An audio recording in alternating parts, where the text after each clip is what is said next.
Hello प्यारे बच्चों, कैसे हो आप सब लोग। सबसे पहले आप सब लोगों को मेरे नमस्कार। मैं राजकुमार आप सभी का अपेक्स क्लास एजुटेक के इस लर्निंग प्लेटफॉर्म पे बहुत बहुत स्वागत करता हूं। प्यारे बच्चों, आज हम सैनिक स्कूल एंट्रेंस एग्जाम का जो आपका पेपर हुआ था, ऑल इंडिया सैनिक स्कूल एंट्रेंस एग्जाम 2020 में 6th क्लास का, उसके पार्ट 2 को डिस्कस करेंगे। पार्ट 1 में ऑलरेडी बता चुका हूं आपको। पार्ट 1 में हमने क्या किया था प्यारे बच्चों, पार्ट 1 में क्वेश्चन नंबर 1 से 25 तक डिस्कस किया था। पार्ट 1 में 1 से 25। अब हम करेंगे पार्ट 2, और पार्ट 2 में आपके जो बचे हुए क्वेश्चन है 26 से लेकर 50 तक वो डिस्कस करेंगे। तो चलिए स्टार्ट करते हैं। पहला क्वेश्चन आपके सामने है बोर्ड पे। क्या बोल रहा है कि एक त्रिकोण में यदि दूसरा कोण पहले कोण से दुगुना और तीसरा कोण पहले कोण से तिगुना हो तो त्रिभुज के कोण ज्ञात कीजिए। In a triangle if the second angle is 2 times the first angle and the third angle is 3 times the first angle, find the angle of the triangle। अब देखो, आप ऑप्शन से भी जा सकते हो, ट्राइंगल बना लेते एक सुंदर सा। पहले एक ट्राइंगल बना लेते छोटा सा, ये छुटका ट्राइंगल है। अब इसमें मैं नाम दे रहा हूं, ध्यान से समझना, ठीक है। ये फर्स्ट है, ये सेकंड है और ये थर्ड है। आपको बोला जा रहा है कि सेकंड है वो फर्स्ट का क्या है, डबल है। ये वाला जो एंगल है ये फर्स्ट का क्या है, डबल है, और ये थर्ड वाला एंगल है ये फर्स्ट का क्या है, तिगुना है। कितना है, तिगुना। ये आपको बोला जा रहा है। तो हम देखें, ये 60 30 से डबल है और 90 30 से तिगुना है। यहां देखते 30 15 से डबल है और 45 15 से तिगुना है, मतलब सेम है। ये नहीं हो सकता भाई, ये नहीं हो सकता। यहां देखो, पहला दूसरा बराबर हो गया, जबकि दूसरा डबल होना चाहिए पहले का, ठीक है। यहां देखो, दूसरा पहले का डबल है लेकिन तीसरा पहले का ट्रिपल नहीं है, 3 गुना नहीं है, 6 गुना है, तो ये ऑप्शन भी नहीं होगा, ठीक है। यहां इन दोनों में से कोई ना कोई ऑप्शन होगा। लेकिन एक चीज और ध्यान रखना कि त्रिभुज के तीनों कोणों का योगफल, त्रिभुज अगर है आपके पास और तीनों कोणों का योगफल angle 1 plus angle 2 plus angle 3, वो कितना होता है, 180 डिग्री होता है। कितना होता है, 180 डिग्री।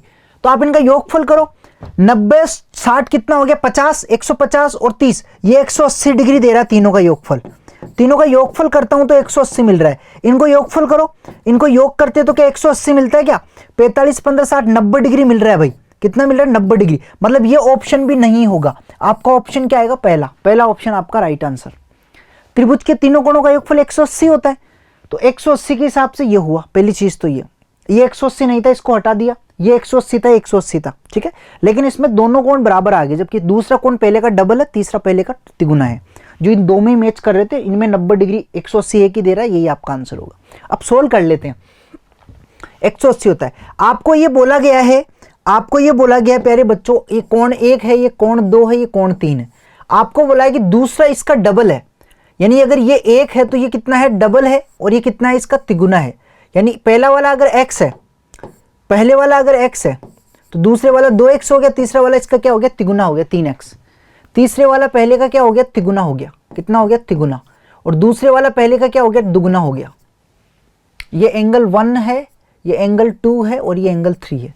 इनकी बात हो रही है। मैं इनको अच्छे से लिख देता हूं यहाँ पे, अगर आपको विजिबल नहीं हो रहा है अच्छे से तो। ये एंगल 1 है, ये एंगल 2 है और ये एंगल 3 है। तो 3 जो है वो पहले का क्या है, तिगुना है, और जो दूसरा वाला है पहले का क्या है, डबल है। और तीनों का योगफल 180, तीनों का योगफल 180 कर दो, ये लो 180 के बराबर। तो कितना हो, 3 2 5 और 1 6, 6x is equal to 180 degree. और यहां से x की वैल्यू क्या हो जाएगी आपके पास, 30 डिग्री। 6 से कट जाएगा 3 टाइम्स, कितना आएगा, 30 डिग्री। 30 का मतलब ये वाला, ये कितना हो गया, 30 हो गया। एंगल 1 कितना आ गया आपके पास, 30। Angle 1 equal to x equal 30। तो पहला तो 30 आ गया। पहला 30 किसमें, पहले ऑप्शन में ही है, वही आंसर होगा। दूसरा निकालने की भी जरूरत नहीं। दूसरा 2x है, तो 2 इंटू 30 कितना होगा आपके पास, 60। तीसरा आपके पास 3x है, 3x का मतलब कितना हो गया, 3 into 30 is equal to 90 degree. ये आपका आंसर। ऐसे सोल्व करते हैं, ठीक है। चलिए आगे बढ़ते हैं अगले क्वेश्चन पे। अगला क्वेश्चन है कि एक सर्कल का मतलब वृत्त। सर्कल का मतलब क्या होता है, वृत्त होता है। वृत्त का क्षेत्रफल 616 सेंटीमीटर स्क्वायर है। इसका व्यास ज्ञात कीजिए।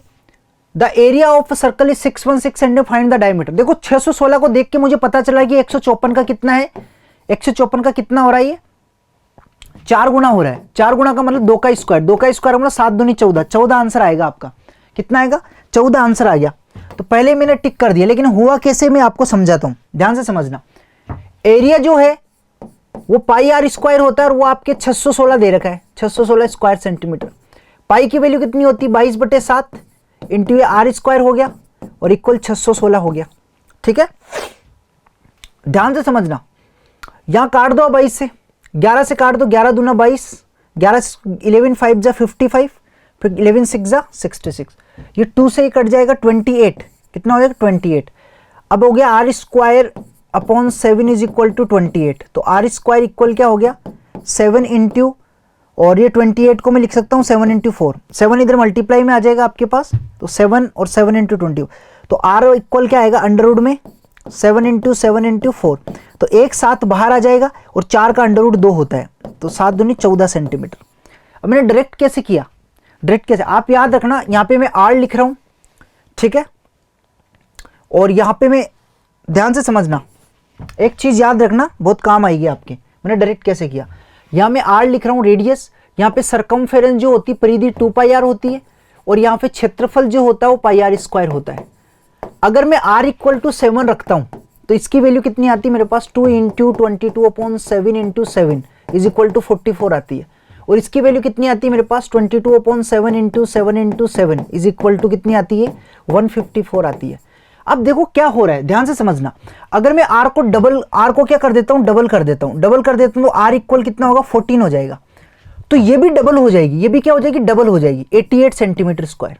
याद रखना हमेशा, क्योंकि यहां भी r की डबल करेंगे तो डबल हो जाएगी, लेकिन यहां पे क्या होगा डबल करोगे तो 2 का स्क्वायर 4 टाइम्स, ये 4 टाइम्स हो जाएगा, 2 स्क्वायर टाइम्स होगा यानी 4 टाइम्स, 4 टाइम्स होगा तो कितना आएगा 616। तो मुझे याद है कि 616 इसका 4 टाइम्स है, तो ये r क्या हो जाएगी डबल हो जाएगी। अगर ये 4 टाइम्स है तो इसका रूट टाइम्स होती है डबल।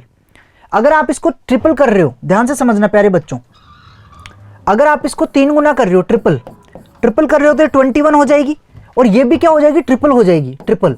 44 को 3 गुना करो, 44 को 3 गुना करना तो 12 1 13 132 हो गई, और लेकिन ये क्या होगी ये ट्रिपल नहीं होगी भाई, ये 3 का स्क्वायर मतलब 9 टाइम्स होगी, क्योंकि r स्क्वायर है, 9 टाइम्स होगी तो 154 इंटू 9 डायरेक्ट आंसर। ठीक है, 3 138 1386 आंसर आ जाएगा। यहां तक कोई दिक्कत? तो ये याद रखना, ये पहली वाली रो याद रख लो, बाकी जितना मल्टीपल हो रहा है उस तरीके से मल्टीप्लाई कर लो। इसी से मैंने क्वेश्चन को उड़ाया था यहाँ पे। यहां तक कोई प्रॉब्लम? आगे चले, चलिए नेक्स्ट क्वेश्चन। क्लियर है प्यारे बच्चों? आगे चले, चलिए अगला क्वेश्चन।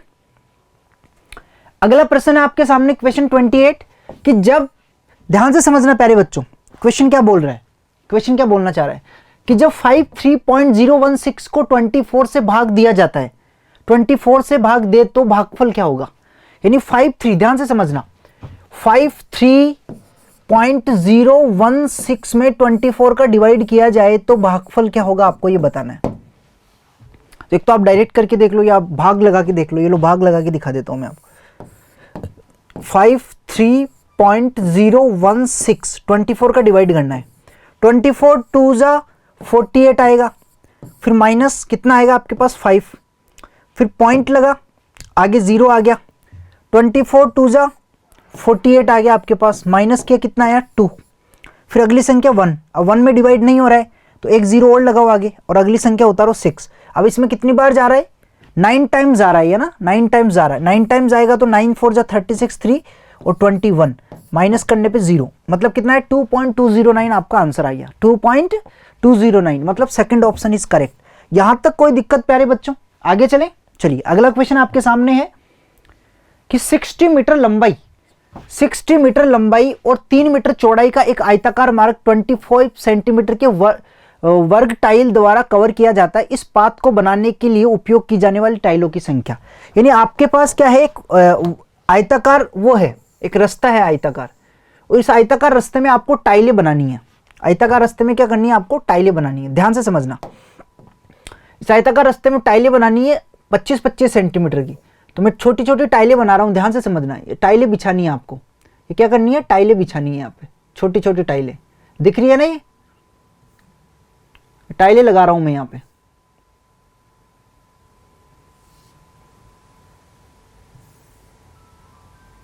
ऐसे टाइलें लगानी है आपको। और ये जो एक टाइल है ना आपके पास, एक टाइल की हम बात करें, ये एक टाइल जो है आपके पास, ये जो एक टाइल है वर्ग की तरह, स्क्वायर की तरह, जिसकी साइड कितनी है 25 सेंटीमीटर है। इस एक टाइल की साइड कितनी है 25 सेंटीमीटर। और ये जो आयताकार है आपके पास, ये इसकी लंबाई कितनी है 60 मीटर है। 60 मीटर का मतलब ये हो गया 60 इंटू 100 यानी 6000 सेंटीमीटर। और जो चौड़ाई है आपके पास वो कितनी है, वो आपको दे रखी है 3 मीटर। 3 मीटर का मतलब ये हो गया 300 सेंटीमीटर। आपको बोला जा रहा है इसमें कितनी टाइलें आएगी, तो टाइलों की संख्या जो है, टाइलों की संख्या समझना, टाइलों की संख्या के लिए हम क्या करेंगे, आयत के क्षेत्रफल निकालेंगे और उसमें एक टाइल के क्षेत्रफल का डिवाइड कर देंगे। तो ऊपर लिखेंगे एरिया ऑफ रेक्टेंगल और नीचे आ जाएगा एरिया ऑफ स्क्वायर, यानी आयत का क्षेत्रफल और नीचे आ जाएगा वर्ग का क्षेत्रफल। ठीक है, आयत का क्षेत्रफल क्या होता है, लंबाई इंटू चौड़ाई। लेंथ कितनी है 6000 इंटू चौड़ाई कितनी है आपके पास 300। और इस वर्ग का क्षेत्रफल क्या होता है, भुजा स्क्वायर। तो भुजा को 2 बार लिख देते, भुजा इंटू भुजा। ठीक है, अब डिवाइड करना चाहो तो कर दो आप। 25 से डिवाइड करोगे तो कितना होगा आपके पास, ये इसमें डिवाइड करो, 25 से कम 25, 25 दूना 50, 12 आएगा। और 25 से इसको डिवाइड करो, कितना आएगा आपके पास, 25 से 25 दूना 50, 25 चौक 100, 240। तो आंसर कितना आ गया आपके पास 240 इंटू 12। तो 0 12 चौक 48। ठीक है, 12 4 जा 48, 4 12 2 जा 24, 4 28। तो 2280 आपका आंसर आएगा। कितना आएगा 2280, सी आपका करेक्ट आंसर। यहां तक कोई दिक्कत? आगे चले प्यारे बच्चों, नेक्स्ट क्वेश्चन आपके सामने है 475, क्वेश्चन नंबर 30। 475 प्लस 950 का 64%, यानी 475 और प्लस 950 का 64, 950 का 64% है, 64/100 इक्वल है 900 प्लस ए। आपको ए की वैल्यू निकालनी, पहले इसको सिंप्लीफाई कर लो। देखो 1 0 से 1 0 कैंसिल हो गया, 5 2 जा 10 और 5 का डिवाइड करो 19 5 95, 5 दूना 10। अब 2 से इसको काट दो, 2 एकम 2 32, यानी 32 2 जा 64 होता है। तो ये आ गया आपके पास 475 प्लस ये हो गया 19 इंटू 32 और इक्वल आ गया आपके पास 900 प्लस ए। यहां तक कोई दिक्कत प्यारे बच्चों? इनको मल्टीप्लाई करो, 19 2 जा 38 3, 19 3 जा 57 3 कितना होगा 608 प्लस 475। यहां तक कोई दिक्कत? 19 दूना 38 बचा 3, 19 3 57 और 3 60 इक्वल टू 900 और प्लस का ए। तो इनको ऐड करो, 8 और 5 13, 7 और 1 8 10 और इसमें से 900 को इधर लाके माइनस कर दो तो ए की वैल्यू आ जाएगी। तो कितना होगा आपके पास 183 इक्वल टू ए। 183 का मतलब ए आपका ऑप्शन आएगा 183। यहां तक कोई दिक्कत? आगे चलें। पहला ऑप्शन आपका क्या था, ए था पहला ऑप्शन। नेक्स्ट क्वेश्चन पे चलते प्यारे बच्चों। अगला क्वेश्चन क्या है, 216 288 तथा 720 का महत्तम समापवर्त है 216 288 और 720। ध्यान से समझना, इनका एचसीएफ निकालना, महत्तम समापवर्त है, इनका महत्तम समापवर्त निकालना आपको। देखो महत्तम समापवर्त निकालने के तरीके अलग अलग है। एक तरीका तो आप डिवीजन मेथड से करो या कैसे भी करो, आपकी इच्छा है। वैसे 72 का सभी में डिवाइड हो रहा है, मैक्सिमम 72 आपका आंसर होगा, ऑप्शन से जा सकते हो। देखो 12 का इसमें डिवाइड हो रहा है क्या, 12 एकम 12 और 12 के बाद 12 का डिवाइड हो रहा है इसमें 12 का डिवाइड 12 दूना 24, इसमें भी हो रहा है, इसमें भी हो रहा है। तो 12 का भी डिवाइड हो रहा है। 24 का करके देखते हैं, 24 का इसमें डिवाइड हो रहा है, बिल्कुल 9 टाइम्स हो रहा है। 24 का इसमें भी हो रहा है, 24 का इसमें। 84 का करके देखते हैं, 84 का डिवाइड हो रहा है क्या इसमें, 84 का 7 नहीं हो रहा है, 84 का इसमें डिवाइड नहीं हो रहा है, तो 84 तो होएगा ही नहीं आंसर। अब 72 का भी हो रहा है, तो तीनों का डिवाइड हो रहा है। यानी अगर आप देखोगे इन तीनों संख्याओं में 12 का भी डिवाइड हो रहा है, ध्यान से समझना, 12 का भी डिवाइड, 24 का भी डिवाइड, 72। लेकिन सबसे बड़ी क्या है 72, हाईएस्ट कॉमन फैक्टर, महत्तम समापवर्त। कॉमन फैक्टर ये भी है, कॉमन फैक्टर ये भी है, सबसे बड़ा कौन सा 72 ही आंसर आएगा। ये तो आपका आंसर आ गया। अब आप देखो कैसे निकालते हैं, मैं डिवीजन से निकाल रहा हूं। दोनों संख्याओं को लेते हैं, भाग विधि से कर रहे हैं, बड़ी संख्या में छोटी संख्या का भाग लेते हैं और तब तक भाग देते हैं जब तक शेषफल 0 नहीं आ जाता। 216 का तो कितनी बार जाएगा, एक बार जाएगा 216। कितना बचा आपके पास, 2 बचा और 7 बचा। अब क्या करते हैं, 0 नहीं आया तो क्या करेंगे, इसको यहाँ पे ले आएंगे और इसका इसमें भाग देंगे 72 का 216 में।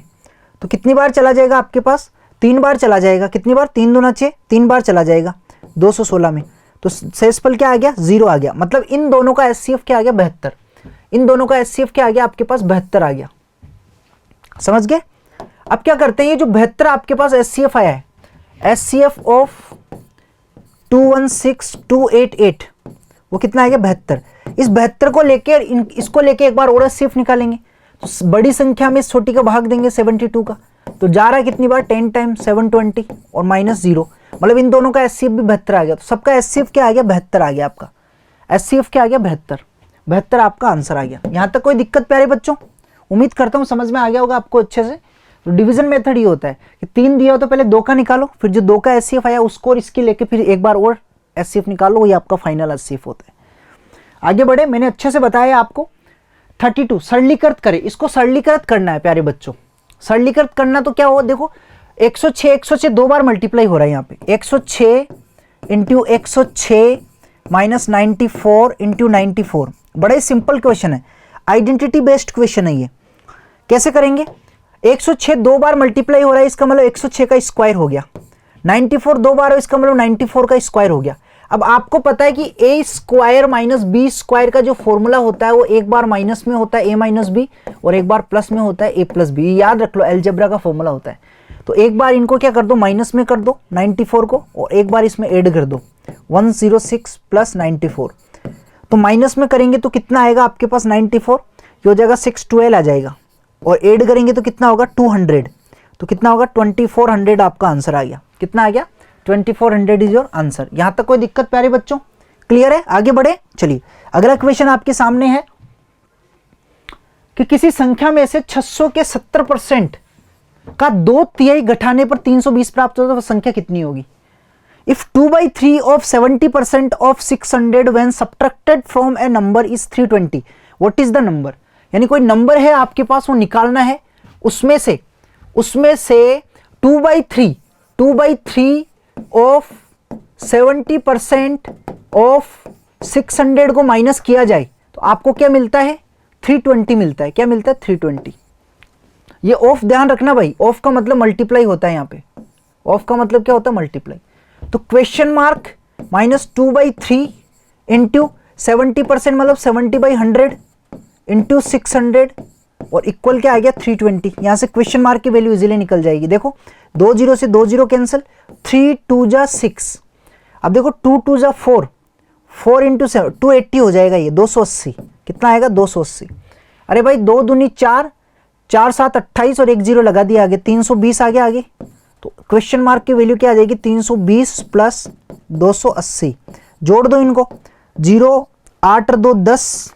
देखो इकाई की इकाई में जुड़ेगी, दहाई की दहाई में जुड़ेगी, तो 0 प्लस 0 0, 8 प्लस 2 10, 1 बचा, 3 5 2 3 2 5 और 1 6, 600 वो नंबर आ गया। नंबर क्या आ गया आपका, 600 आ गया।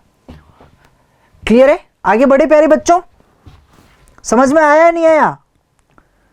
अगला क्वेश्चन आपके सामने कि एक सेल फोन ₹1500 में खरीद कर 1650 में बेचा गया, तो प्रतिशत लाभ बताइए। A mobile phone is sold for 1650 after purchasing it for ₹1500, what is the percentage profit. अब देखो परसेंटेज प्रॉफिट अगर आपको पता हो तो फॉर्मूला होता है क्या, परसेंटेज प्रॉफिट का फॉर्मूला क्या होता है, प्रॉफिट लाभ नीचे सीपी क्रय मूल्य कॉस्ट प्राइस, लागत मूल्य क्रय मूल्य एक ही बात है। क्रय मूल्य लिखो या लागत मूल्य लिखो, एक ही बात है, ठीक है। जब तक ओवरहेड चार्जेस 0 होता है तब तक क्रय मूल्य ही लागत मूल्य होता है, और मल्टीप्लाई बाय 100 ये होता है। तो आप क्या कर रहे हो, 1500 की आर्टिकल को 1650 में बेच रहे हो। आप बताओ कितने का कितना प्रॉफिट हो रहा है, यहाँ पे 150 रुपए का प्रॉफिट हो रहा है। भाई जो लाभ होगा आपका प्रॉफिट वो कितना हो रहा है, 1650 माइनस 1500 कितना हो रहा है, 150 का। तो 150 का आपको प्रॉफिट हो रहा है, कितने पे हो रहा है, क्रय मूल्य कितना है 1500 पे, और मल्टीप्लाई कितना है 100। 2 0 से 2 0 कैंसिल, 15 1 जा 15, 15 10 जा 150, मतलब 10% आंसर आ गया। कितना आएगा आपके, 10% आपका आंसर, यानी ए आपका राइट आंसर। यहां तक कोई दिक्कत प्यारे बच्चों, आगे बढ़े। चलिए अगला क्वेश्चन आपके सामने है, क्वेश्चन नंबर 35। गणित के प्रथम टेस्ट के कुल 25 अंकों में से एक विद्यार्थी ने 18 अंक प्राप्त किए। गणित के, ध्यान से समझना, गणित के प्रथम टेस्ट में 25 में से विद्यार्थी ने कितने अंक प्राप्त किए? 18। जबकि दूसरे टेस्ट के इतने ही पूर्णांक में से 22 अंक प्राप्त किए। फर्स्ट टेस्ट की बात हो रही है। सेकंड टेस्ट में इतने में उसने 25 में से कितने प्राप्त किए? 22 प्राप्त किए। कितने प्राप्त किए? 22। दूसरे टेस्ट में उसने कितने प्रतिशत अधिक अंक प्राप्त किए? दूसरे टेस्ट में उसने कितने प्रतिशत अधिक अंक? तो एक तरीका देखो, यहां भी बेस उतना ही है, यहां भी बेस उतना ही है, तो कितने ज्यादा अंक लिए उसने? 4 ज्यादा लिए।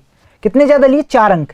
तो आप या तो एक काम करो, यहां परसेंटेज निकालो, यहां परसेंटेज निकालो, फिर देखो कितना ज्यादा आ रहा है। ठीक है, एक तरीका तो ये भाई 18, यहां पे कितना प्रतिशत मिल रहा है उसको? 18/25 इंटू 100, इतना प्रतिशत मिल रहा है। और यहाँ पे 22/25, 22 में से 25 मिल रहा है इंटू 100, यहाँ पे इतना प्रतिशत मिल रहा है। तो 25 चौक 100, 25 चौक 100, यहाँ पे 72% अंक मिल रहे हैं और यहाँ पे 88% अंक मिल रहे हैं। तो कितना प्रतिशत ज्यादा मिल रहे हैं? 16% ज्यादा। कितना? 16% ज्यादा अंक मिल रहे हैं। यहां तक कोई दिक्कत? अब देखो, इसका एक तरीका और है, आप डायरेक्ट भी कर सकते थे। आपको कितना ज्यादा मिल रहा है? 4 ज्यादा मिल रहा है। कितने पे? 25 पे। तो 4/25 इंटू 100, आप ऐसे भी कर सकते हो। 25 चौक 100 और 4 चौक 16%, क्योंकि आधार सेम है ना, दोनों का आधार सेम है। आधार सेम है तो परसेंटेज वैल्यू में कोई चेंज नहीं आएगा। वो 16% तब भी वही आएगा और अब भी यही आएगा। अगर आधार अलग अलग होता तो फिर हम सोचते, यहां भी 25 पे परसेंटेज निकल रहा है, यहां भी 25 पे निकल रहा परसेंटेज। तो आप डायरेक्ट देखो कितने का अंतर आ रहा है, 4 का, उसका उसी 25 से परसेंटेज निकाल दो, 16% आंसर आएगा। This is your answer. आपको ये करने की जरूरत नहीं है, आपको ये करने की जरूरत नहीं थी अगर आप डायरेक्ट करो तो।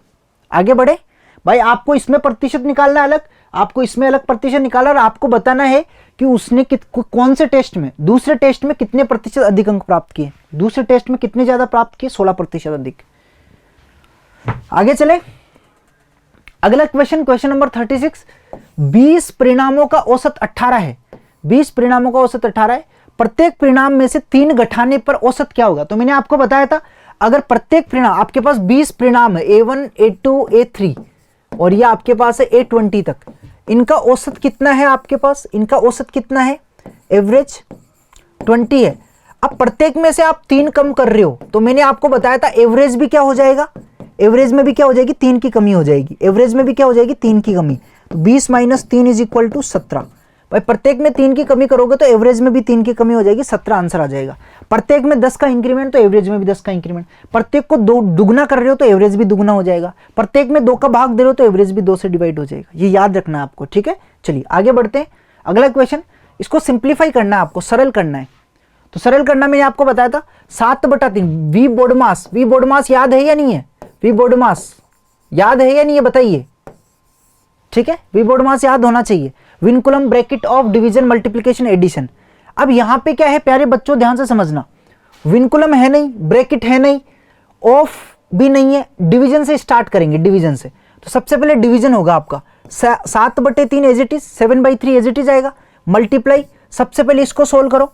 अब देखो डिवीजन को कैसे सोल्व करते, 2/3 as it is, 2/3 as it is, और जो डिवीजन को मैं मल्टीप्लाई में कन्वर्ट करता हूं तो अगली वाली संख्या क्या हो जाती है, रेसिप्रोकल, यानी 3/5 की जगह 5/3 हो जाती है।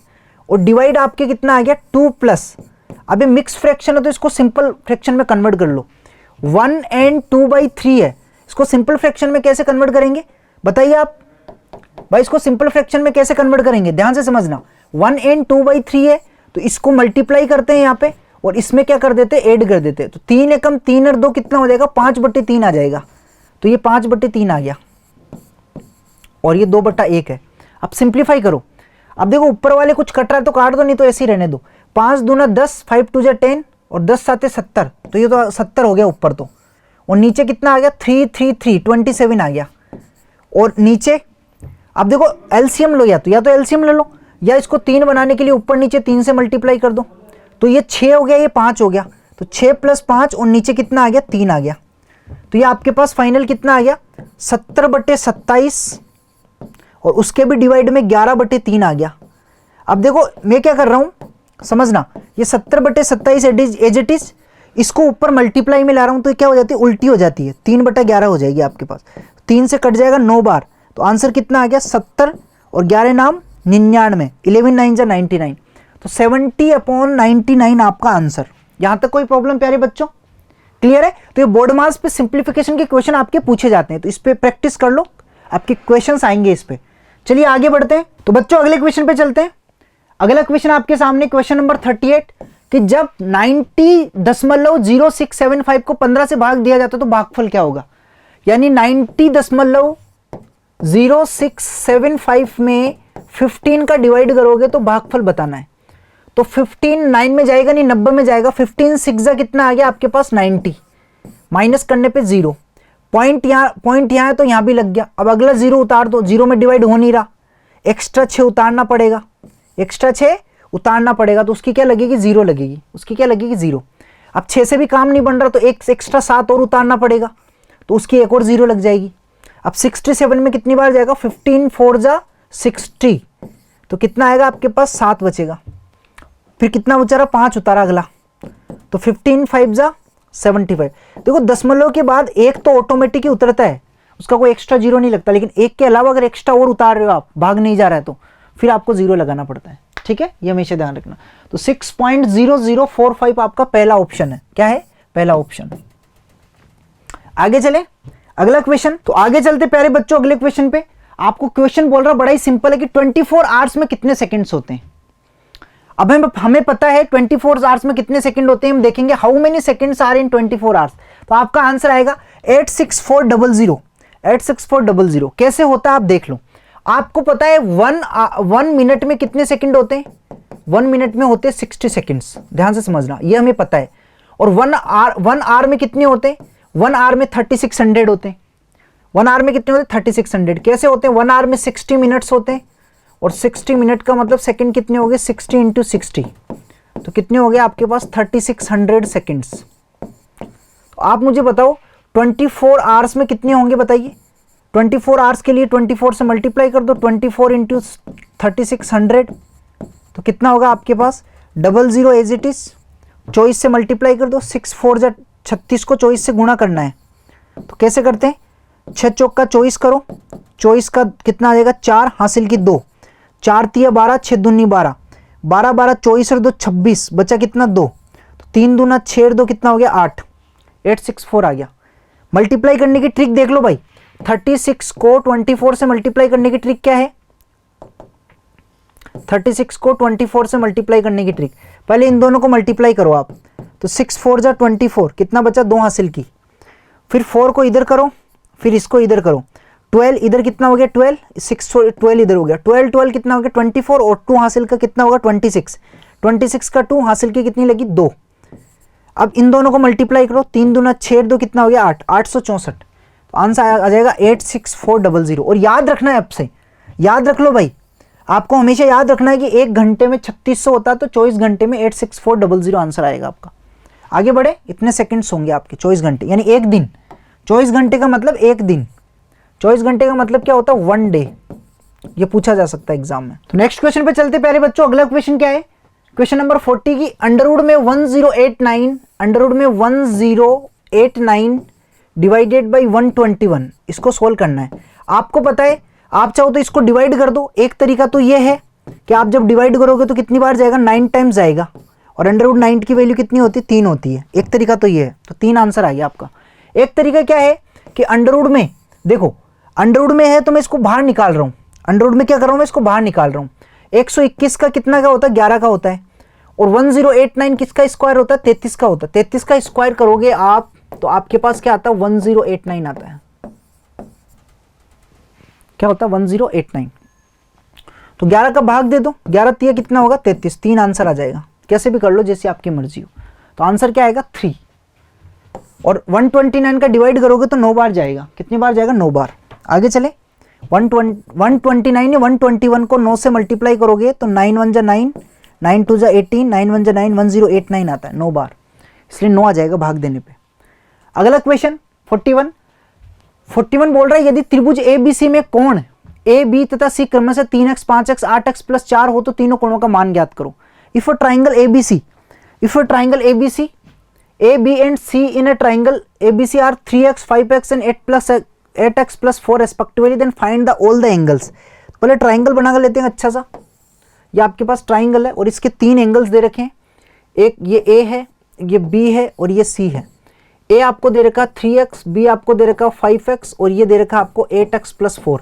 आपको पता तीनों angle, angle A plus angle B plus angle C, किसी ट्राइंगल के तीनों एंगल कितना होता है 180 डिग्री होता है। तो वैल्यू रख दो 3x plus 5x plus 8x plus 4 is equal to 180। तो कितना होगा 8 और 5 13 3 16x, 16x is equal to 180 minus 4, तो 16x इज इक्वल टू कितना हो गया 176। तो x का मान निकालोगे तो कितना आएगा 176 डिवाइडेड बाई 16, 16 एकम 16, 16 एकम 16, 11 आ जाएगा आपके पास। x की वैल्यू 11। आपको बोला ऑल एंगल बताइए। अब ऑल एंगल निकालना तो इसका मान तो कितना आएगा, एंगल a इक्वल टू कितना है आपके पास 3x is equal to 3 into 11 33 degree. अब 33 एक में आ रहा है, यही आपका आंसर होगा, बाकी तो गलत हो जाएंगे, ठीक है। एंगल b निकालोगे तो कितना आ रहा है आपके पास 5x, तो 5 इंटू 11 कितना आएगा 55 degree. Angle c is equal to कितना आएगा आपके पास 8x प्लस 4, तो 8 इंटू 11 प्लस 4, तो 88 प्लस 4 आ जाएगा, यानी 92 डिग्री। तो 55 33 55 और 92 डिग्री आंसर आ रहा है, ठीक है। एक तरीका और है करने का, ऑप्शन से भी कर सकते थे। कैसे? पहले तो देखो एंगल सम 180 होना चाहिए। यहां देखोगे तो 180 है ही नहीं, एंगल बहुत ज्यादा जा रहा है। इनको सम करोगे, आप सम करो, त्रिभुज के तीनों कोणों का योग 180 आना चाहिए। तो इनको सम करोगे तो कितना आएगा आपके पास, ये 5 आ जाएगा, 9 और 18 285 आएगा, जो है ही नहीं, ट्राइंगल ही नहीं बन सकता। इसको सोल्व करो, 9 7 16, ये आपके पास कितना हो रहा है 170 180 हो रहा है। लेकिन यहाँ पे देखो इन दोनों में रिलेशन, ये 3 गुना हो रहा है, 5 गुना हो रहा है, किसी का 3 गुना और 5 गुना ए और बी में। तो इसको 15.75 कर रहे हो तो 15×45 होना चाहिए, तो ये भी नहीं होगा। इसको 15.75 कर रहे हो तो 15×45 होना चाहिए, भी नहीं होगा, क्योंकि एक 5 गुना हो रहा है तो एक 3 गुना होना चाहिए। तो यही ऑप्शन आपका आंसर होगा। यहां तक कोई दिक्कत? आगे चले तो बिना सोल्व किए भी टिक कर सकते हो आप ऑप्शन पे। कैसे करोगे वापस देख लो भाई। इसको तो मैंने केस क्यों हटाया, क्योंकि तीनों कोणों का योगफल 180 होना चाहिए, जो 180 से ज्यादा हो रहा है। यहां देखो ये 3 टाइम सही है, ये 3 गुना है तो ये 5 गुना है, किसी नंबर का 3 गुना है तो ये 5 गुना है। इसको देखो कि 5 गुना है, ये 5 गुना दूसरा वाला, तो 15.75, 15 का 5 गुना है तो 15 का 3 गुना 45 होना चाहिए, ठीक है। ये 15 का 5 गुना तो ये भी 45, तो ये ऑप्शन नहीं होंगे। बचा कौन सा, एक ऑप्शन बचा, इसकी मजबूरी है सही होना, तो बिना सोल्व किए उस पर टिक कर सकते हो। क्यों? क्योंकि ये 5 गुना 11, 11 5 जा 55, तो 11 3 जा 33 होना चाहिए। किसी एक का 5 गुना है तो एक का 3 गुना होना चाहिए। यहां तक कोई दिक्कत? आगे चले, अगला क्वेश्चन आपके सामने है। बच्चों अगले क्वेश्चन पे चलते हैं। अगला क्वेश्चन है कि 37,800 का अभाज्य गुणनखंड क्या होगा। आपको बताना इनमें से अभाज्य गुणनखंड कौन सा होगा। तो पहले तो देखो ये तीनों एक जैसे ही हैं। देखो 2 दूनी 4 दूनी 8 यहां भी है, और 4 दूना 8 यहां भी है, 3 3 9 3 27 यहां भी है, और 27 यहां भी है, 55 25 यहां भी है, 25 यहां भी है, 25 यहां भी है, 7 यहां भी, यहां भी, तीनों एक ही है। तीनों एक ही, तो आप बोलोगे सर 3 ऑप्शन एक जैसे कैसे आ सकते हैं? एक जैसे नहीं है। क्यों? क्योंकि ये अभाज्य गुणनखंड नहीं है। इसमें देखो 8 27 25 अभाज्य संख्या नहीं होती है, यह भी अभाज्य गुणनखंड नहीं होता। अभाज्य गुणनखंड तो यही है, या तो ये है या ये है, इन दोनों में से आंसर होगा, क्योंकि अभाज्य गुणनखंड हो ही नहीं सकता। क्यों नहीं हो सकता? क्योंकि 8 एक भाज्य संख्या नहीं है, 8 भाज्य संख्या है। अभाज्य गुणनखंड में हमेशा भाज्य संख्या ही आएगी। 8 को 3 बार लिखो आप, वही अभाज्य गुणनखंड होगा। 8 लिखोगे तो नहीं चलेगा काम, ठीक है। ऐसे 27 को 3 बार लिखो, 27 से नहीं चलेगा, 27 एक अभाज्य संख्या नहीं है, ठीक है। अब इनमें से कौन सा होगा? दिन इनमें अंतर क्या है? यहां पे 8 है तो यहां पे 2 है, यहां पे 2 3 है, यहां पे 3 है। आप सिर्फ इससे करके देखो, यहां पे 2 7 और यहां पे 1 7 है, तो 2 बार 7 का भाग जा रहा है क्या इसमें? 2 बार 7 का 7 पंजो 35, 7 चौक 28, 2 बार 7 का भाग नहीं जा रहा, तो ये आंसर नहीं होगा, यही आपका आंसर होगा, ठीक है भाई। यहां पे 7 2 है, यहां पे 7 1 है, क्योंकि 8 का भाग जा रहा है इसमें, 8 का जा रहा है तो 4 का भी जाएगा। 27 का भाग इसमें जा रहा है तो 27 का जा रहा है तो 9 का भी जाएगा, और 25 तो यहां भी है और यहां भी है।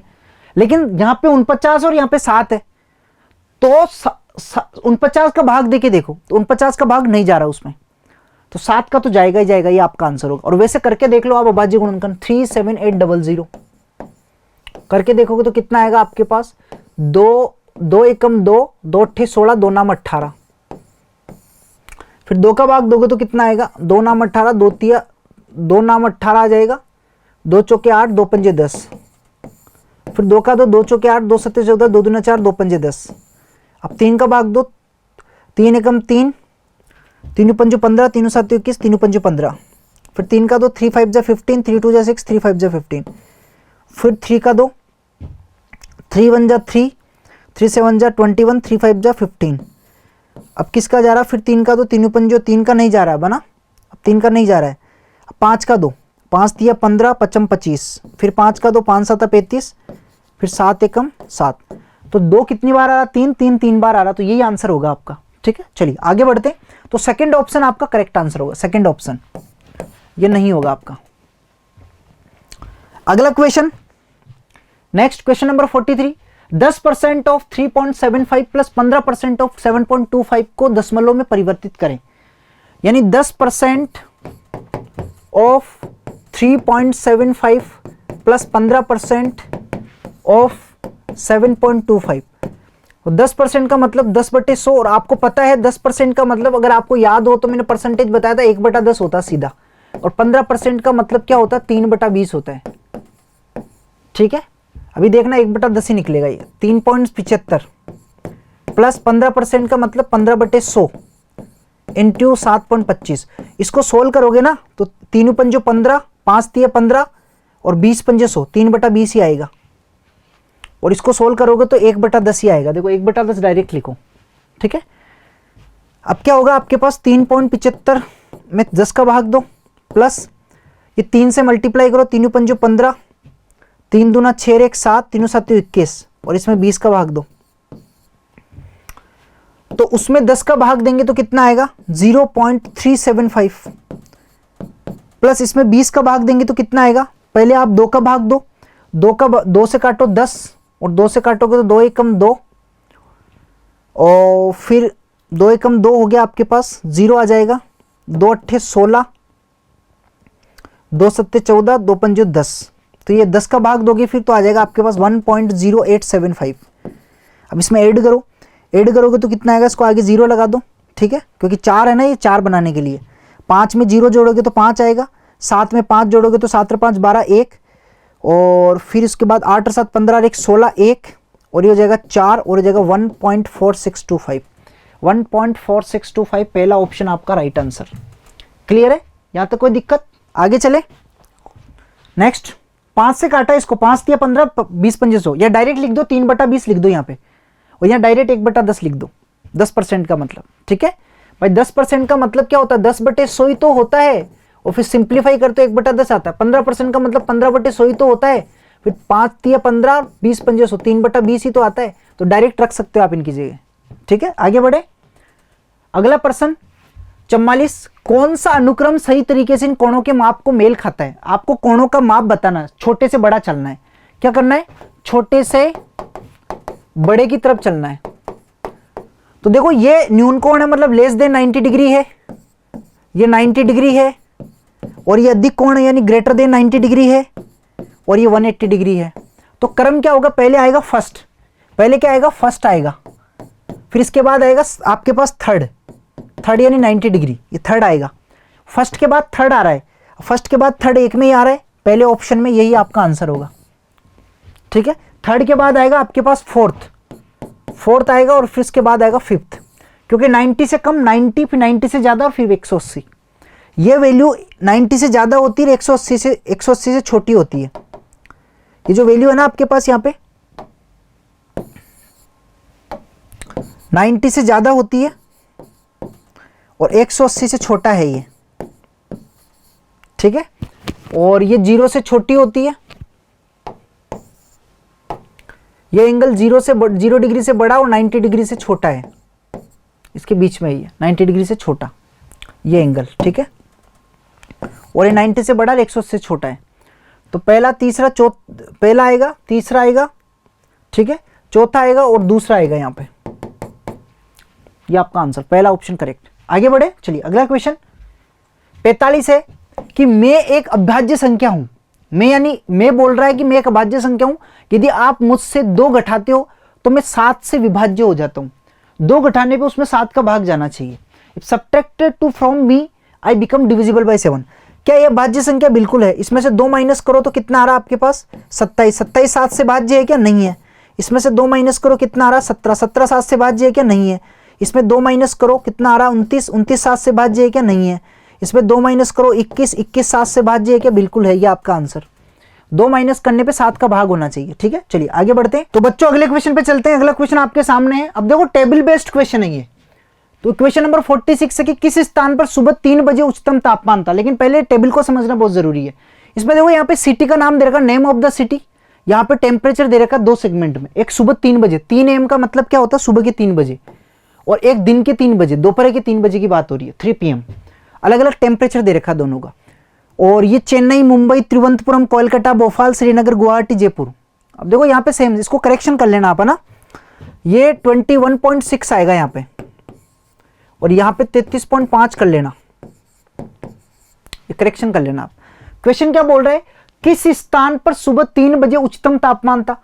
Which place had the highest temperature 3 AM? सुबह 3 AM की बात हो रही है। हाईएस्ट टेम्परेचर कहां पर था भाई? हाईएस्ट टेम्परेचर यहां पर था। कहां पर था? 21.6, यानी तिरुवनंतपुरम में था। कहां पर था? तिरुवनंतपुरम। तिरुवनंतपुरम का मतलब आपका आंसर क्या आएगा? B option is correct. B option is correct. ठीक है, आगे चले। अगला क्वेश्चन आपके सामने है। अगला क्वेश्चन भी है, देखो इसमें भी करेक्शन कर लेना आप। यहां पे आप कर लेना 21.6 और यहां पे कर लेना 33.5। क्वेश्चन क्या बोल रहा है कि दोपहर 3 बजे। अब दोपहर 3 बजे की बात हो रही है। कौन सी जगह सबसे ठंडी थी? दोपहर 3 बजे मतलब यहां की बात हो रही है, 3 PM पे। सबसे ठंडी का मतलब जहां टेम्परेचर सबसे कम था। टेम्परेचर सबसे कम कौन सा है? 8.1 डिग्री। 8.1 डिग्री का मतलब श्रीनगर। श्रीनगर आपका आंसर होगा। तो बी आपका करेक्ट आंसर आएगा। आपका करेक्ट आंसर क्या होगा? B is your correct answer. आगे बढ़े, चलिए नेक्स्ट अगला क्वेश्चन। अगले क्वेश्चन में भी करेक्शन कर लेना है, सभी में करना पड़ेगा। ठीक है, ये 21.6 है भाई, और ये प्यारे बच्चों ये 33.5 डिग्री सेल्सियस है। क्वेश्चन क्या बोला कि दोपहर 3 बजे मुंबई में तापमान श्रीनगर से कितना अधिक था? दोपहर 3 बजे की बात हो रही है। मुंबई में तापमान कितना था? 35.1। और श्रीनगर में तापमान कितना था? 8.1। तो कितना ज्यादा है ये कितना ज्यादा आपको बताना। ये 27 डिग्री सेल्सियस ज्यादा है। 27 डिग्री कितना ज्यादा है? 27 डिग्री सेल्सियस ज्यादा है। तो आपका आंसर कौन सा आएगा? 27, मतलब सी आपका करेक्ट आंसर आएगा। तो बच्चों अगले क्वेश्चन पे चलते हैं। अगला क्वेश्चन आपके सामने है, इसमें भी करेक्शन कर लेना आप। ये तिरुवनंतपुरम में 21.6 डिग्री सेल्सियस है, और ये आपके पास 33.5 डिग्री सेल्सियस है। इसको कैंसिल कर लेना। तिरुवनंतपुरम में 40 डिग्री, ये हिंदी में इसको 40 लिखते हैं। हिंदी में 40 है, इंग्लिश में इसका मतलब है 40 डिग्री सेल्सियस। ठीक है, 40 डिग्री है भाई, यहाँ पे 40 डिग्री सेल्सियस है। कि तिरुवनंतपुरम में 40 डिग्री सेल्सियस तक पहुंचने के लिए 3 बजे सुबह पर तापमान कितने डिग्री बढ़ाना होगा? यानी how many degree will the temperature at 3 AM need to raise it to reach 40 degree Celsius Thiruvananthapuram. तो तिरुवनंतपुरम ये रहा। तिरुवनंतपुरम में अभी सुबह 3 बजे की बात हो रही है। टेम्परेचर कितना? 21.6। इसको 40 तक पहुंचाना है, यानी कुल मिला के आपको क्या करना है? 21.6 को 40 डिग्री तक पहुंचाना है। तो कितना बढ़ाना पड़ेगा बताइए? कितना बढ़ाना पड़ेगा? 0.4, एक तो 0.4 हो गया, 0.4 होती 22, 18.4 कितना हो गया? 18.4 डिग्री सेल्सियस बढ़ाना पड़ेगा। 18.4 डिग्री सेल्सियस, यानी बी आपका करेक्ट आंसर होगा। बी आपका करेक्ट आंसर। ठीक है, चलिए आगे बढ़ते हैं। अगला क्वेश्चन नंबर 50। क्वेश्चन नंबर 50 क्या बोल रहा है? ध्यान से समझना कि दोनों समय चेन्नई से कोलकाता का तापमान कितना कम है? दोनों समय चेन्नई से कोलकाता का तापमान कितना ज्यादा है? दोनों समय की बात हो, इन दोनों में चेन्नई से कोलकाता का तापमान कितना ज्यादा है? चेन्नई ये रहा आपका, चेन्नई कहां पे? ये रहा, ये चेन्नई की बात हो रही है। और कलकत्ता कहां पे आपके पास? ये रहा। तो कितना ज्यादा है? देखो यहां पे कितना ज्यादा है, अगर देखोगे तो 8 डिग्री सेल्सियस ज्यादा है। कितना है? 8 डिग्री। माइनस करो 13.1 में 21.1 में से 13.1 माइनस करो 0. ये हो गया 8 डिग्री सेल्सियस। ठीक है, और यहां पे कितना ज्यादा? अब 8 डिग्री एक में ही आ रहा है, यहां पर भी आ रहा है, यहां पे भी आ रहा है। यहां पे नहीं आ रहा तो ये ऑप्शन तो नहीं होंगे। ठीक है, अब इनमें देखो कितना ज्यादा है। यहां पे आप देखोगे तो +3 डिग्री सेल्सियस इंक्रीज हो रहा है। कितना हो रहा है? +3 डिग्री सेल्सियस कितना हो रहा है? इंक्रीज, यानी 29.9 में से 3.3 इंक्रीज हो रहा है। 3 डिग्री नहीं, 3.3 डिग्री सेल्सियस। तो 6 माइनस करोगे तो 3 आएगा, 3.3 डिग्री सेल्सियस। तो 8 और 3.3 कौन से ऑप्शन में है?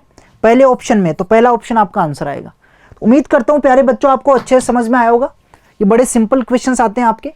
50 क्वेश्चन कंप्लीट हुए, आज हमारा एक पेपर कंप्लीट हो गया है। आई होप आपने काफ़ी नई चीज़ सीखने को मिली होगी, बहुत अच्छे तरीके से पेपर को समझा होगा, कैसे हमें क्वेश्चंस एग्जाम में सोल्व करनी चाहिए, कैसे टाइम बचाना चाहिए। अप्रोचेज आपको तभी आएगी जब आपके कॉन्सेप्ट अच्छे होंगे। कॉन्सेप्चुअली सीखो, वीडियो लेसन्स को प्रॉपर देखिए, आपकी अंडरस्टैंडिंग बेहतर होगी। मिलते हैं अब अगली क्लास में, तब तक के लिए thank you, have a good day.